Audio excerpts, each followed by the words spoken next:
Is the footlong cookie actually real? So I made a video a couple months ago where I showed Subway's new footlong cookie, and a lot of people thought that it was fake for some reason. I'm here to assure you that it's 100% real. Well, at least in my store, and I think in most of the US. There were so many people that thought that this thing was actually fake, so I want to show you guys. This thing is crazy, by the way. There were some other wild comments. Like, I saw somebody calling this thing Drake. Like, you are out of pocket. That is crazy. And there were also a lot of people that were asking what it actually tastes like. So basically, the way I would explain it is sort of like a cookie cake. I said cookie pizza in the video where I originally showed this item, and people lost it on me. They said it's a cookie cake, not a cookie pizza. I don't know. I called it a cookie pizza growing up, but it's definitely a lot of cookie, and I would not recommend eating this alone. It might give you like heart palpitations. The cookie's about 1,500 calories, so yeah, definitely don't eat it alone unless you're a professional eater. Milad, did you always enjoy working in your parents' Subway? So I'm gonna be honest with you guys. I started working at the Subway when I was 16, and when you're a 16-year-old, you don't want to start working. I don't know if it was just me or just like the transition of going from 15 to 16, but yeah, when I first started working, I did not want to work at all, but you got to do what you got to do, and it was kind of nice to get some like money in. And after like a year or two, I started to realize like, oh, I'm here to actually like help my parents and help them run their business and be successful. So yeah, once that flip kind of went into my mind, like I was more than happy to be there, especially while going to school. It was something to occupy my time and get me out of the house and help my parents at the same time. And it was such a crazy full circle moment, because in the beginning I didn't want to be there. I wanted to be doing something else. But then towards like the end of actually working at the Subway, it was able to create this YouTube channel for me, which is like, it's such a blessing. So I mean, if you're in a job right now and you don't really think that you're enjoying it, you never really know where it can lead. I mean, if anything, it could teach you some very valuable life lessons. Like some of the lessons I learned at Subway, they'll always stick with me. Milad, have you ever had any animal or pet encounters or attacks? Now, while I was at the Subway, there was this story that, well, it basically taught all of us to just let people have animals in the store, like they're bringing their dogs or anything. So a woman walked in with her dog, and the person that was working behind the counter, he was somebody that worked there for a long time. I wasn't actually at the store when this story happened, but he was a very nice guy, but I think he was very afraid of dogs. So the moment that the lady walked into the store, he was a little nervous, I'm not gonna lie, and he told her, he was like, you can't bring a dog into the store, I'm sorry, like you have to leave it outside. And I don't agree with this position. I love dogs, I love animals in general, but well, the lady was not happy about that, and it turned out that the dog was a service animal. And so she got into contact with us, and we apologized, of course, and we said it's a service animal, you could of course bring them into the store. And well, she was not happy, and yeah, I'm really sorry to that person and their dog. Have you ever had your bill covered at a restaurant? It's crazy. I've been able to go to restaurants more recently to make videos and content for you guys, like showing me making their food, and hopefully the restaurant getting some promotion as well. It's a win-win. I never in a million years would ever charge to go into a restaurant. I've had a couple people tell me like, you should be getting paid by these restaurants to go and make videos for them. I don't like that. I would never do that. Just trying to help businesses, But so many times that I've gone into these restaurants, the owners or whoever's training me, they tell me you can have the food for free. Like that's the least that we could do for you coming in. And it always feels so like, it's just such a blessing,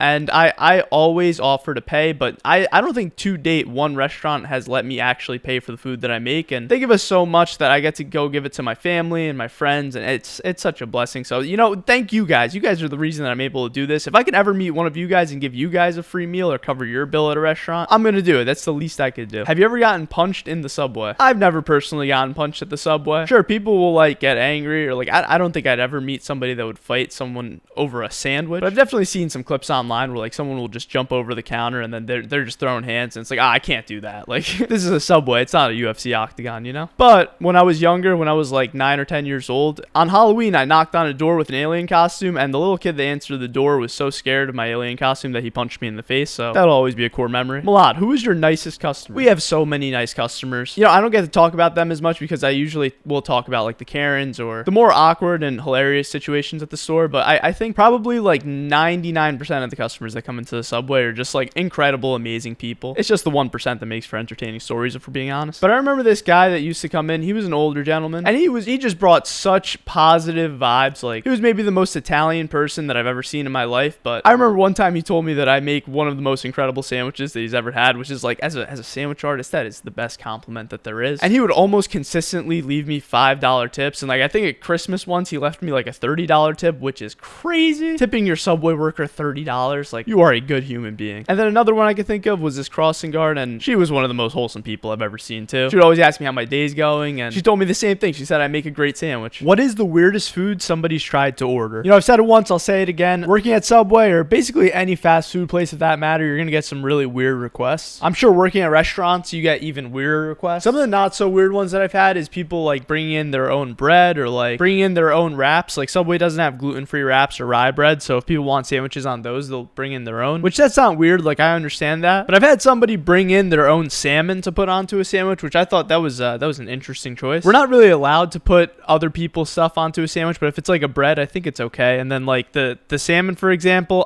he asked me to put it on. I just put it on at checkout. Like I can't put it on the line because then you're gonna cross-contaminate it, which that's no bueno. That's no good. I mean, the one that always comes to mind for me is making a tuna and meatball sandwich. I don't think that sandwich can ever get topped. I've only ever had to make it once in my entire career as a Subway worker, but to this day, I still remember that day like 4.5 years ago. I think other weird requests that we get is people that want all the sauces, or sometimes they'll just ask for everything. And then of course, I'm going to say, you even want every meat? And most of the time they're like, no, I don't want every meat. But then I've had one guy where he was like, yes, give me every meat. And I was like, are you serious right now? Like, do you see how many meats are in front of us right now? So we settled and I gave him every cold cut meat because, you know, that makes sense. It doesn't really make sense to have like tuna, steak, chicken teriyaki all in the same sandwich. I mean, that would be atrocious. And then also early on in my content creation journey, I did a series where I tried a bunch of, let's just say, weird sandwiches from the comments. I mean, some of them were just straight up crime. Like one person wanted me to toast a sandwich 8 times, and it was just like a completely burnt piece of bread. And then another one was the everything sandwich. I mean, early on in my career, I made the everything sandwich maybe like 2 or 3 times. And well, there was one time that I told you guys that I would eat the everything sandwich if I hit like, I think 100,000 likes on a TikTok, and that TikTok hit 1 million likes. So I ate the everything sandwich. That was torture. I still remember that day. But yeah, there's always weird sandwiches coming in, and you never really know what people are going to ask for, if we're being honest. Do your parents still own the Subway? I've gotten this question so many times because I've definitely slowed down on the amount of Subway videos that I've been creating. Yes, my parents still own the Subway, and it's still there every day, 24/7. Well, not 24/7, but it's there 7 days a week. Like, we didn't shut anything down, but I think people often get confused because sometimes I talk about our old Subway, which we did end up shutting that one down. That was about like 2 or 3 years ago. Unfortunately, because of COVID, that store had to be shut down, and well, to this day it's still standing there. So who knows, should I reopen that as something else? Maybe I open like a donut shop for a day, or maybe another Subway. I don't know. I think the sky's the limit. But no, the original Subway, it hasn't closed down. It's still there. My mom's running that place to a T. She's got awesome people helping her, and I go in to help every now and then as well and film some cool videos for you guys. I'm blessed enough now where I get to not have to go into the Subway 30 to 40 hours a week and work, you know, like normal long shifts, but I'll still go in to make some like sandwiches. And like, even if I feel inspired one day, I go in and I'll make like 10 or 20 sandwiches for homeless shelters, or like I'll make some cookies and, you know, just kind of have